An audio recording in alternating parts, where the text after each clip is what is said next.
কর্তৃক আয়োজিত ঢাকা বিশ্ববিদ্যালয়ের লোক প্রশাসন বিভাগের মাস্টার্সের শিক্ষার্থী, বাংলাদেশ ছাত্র অধিকার পরিষদের সংগ্রামী সভাপতি বিনিয়ামিন মোল্লার মুক্তির দাবিতে আজকের যে মানববন্ধন এখানে অনুষ্ঠিত হতে যাচ্ছে, এখানে সাংবাদিক সহ যারা উপস্থিত হয়েছেন সকলকে আন্তরিক ধন্যবাদ জানাচ্ছি। সংগ্রামী উপস্থিতি, আপনারা জানেন 2023 সালের 2রা আগস্ট ডাকসুর ভিপি নুরুল হক নুরের বাসা থেকে বিনিয়ামিন মোল্লাকে পুলিশ দরজা ভেঙে গ্রেপ্তার করেছিল। সেই 6 মাস অতিবাহিত হয়ে যাওয়ার পরেও এখন পর্যন্ত বিনিয়ামিন মোল্লাকে মুক্তি দেয় নাই। এরপরের একের পর এক 8টি মামলায় তাকে গ্রেপ্তার দেখানো হয়েছে।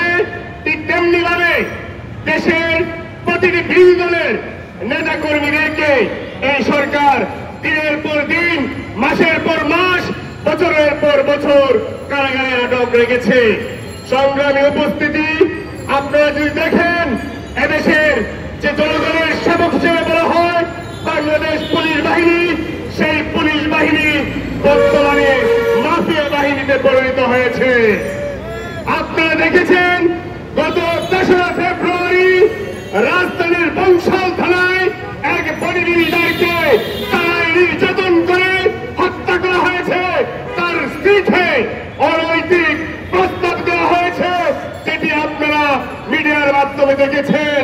সংগ্রামী উপস্থিতি, আপনারা যদি গত 2 দিন আগে রয়েছে বলে যদি একটি সংবাদ দেখে দেখেন, একজন স্বর্ণ ব্যবসায়ী রাজীব দর রাজু, যাকে 2019 সালে পুলিশ গ্রেপ্তার করেছিল, তাকে রাতের আধারে তারায় আটকে রেখে উলঙ্গ করে তার গোপনাঙ্গে আঘাত করা হয়েছিল। তাকে লাঠি দিয়ে পিটিয়ে তার হাত পা গুঁড়া করে দেওয়া হয়েছিল। সংগ্রামী উপস্থিতি, বিভাগীয় যে তদন্ত কমিটি হয়েছিল সেখানে বলা হয়েছে রাজীব দরের উপর যে নির্যাতন চালানো হয়েছে সেটির সত্যতা পাওয়া গেছে।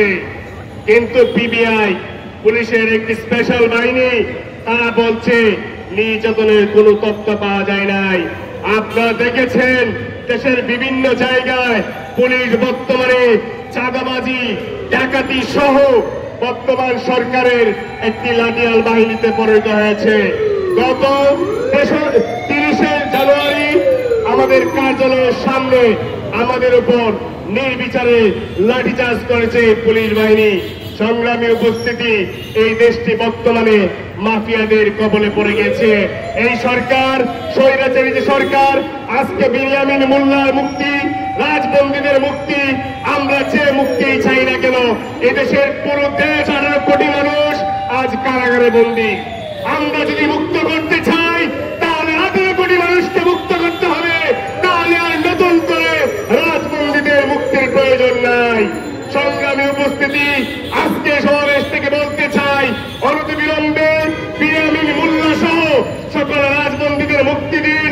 আর এই যে সরকার ভোট চুরির মাধ্যমে যে সরকার বর্তমানে রাজত্ব কায়েম করছে, যে স্বৈরাচারী ব্যবস্থা কায়েম করেছে, এটিকে আমরা এই ছাত্র সমাজকে নিয়ে, এদেশের আবু জনসাধারণকে নিয়ে সেই ভেঙে দিয়ে নতুন একটি জনগণের রাষ্ট্র আপনাদেরকে উপহার দিব।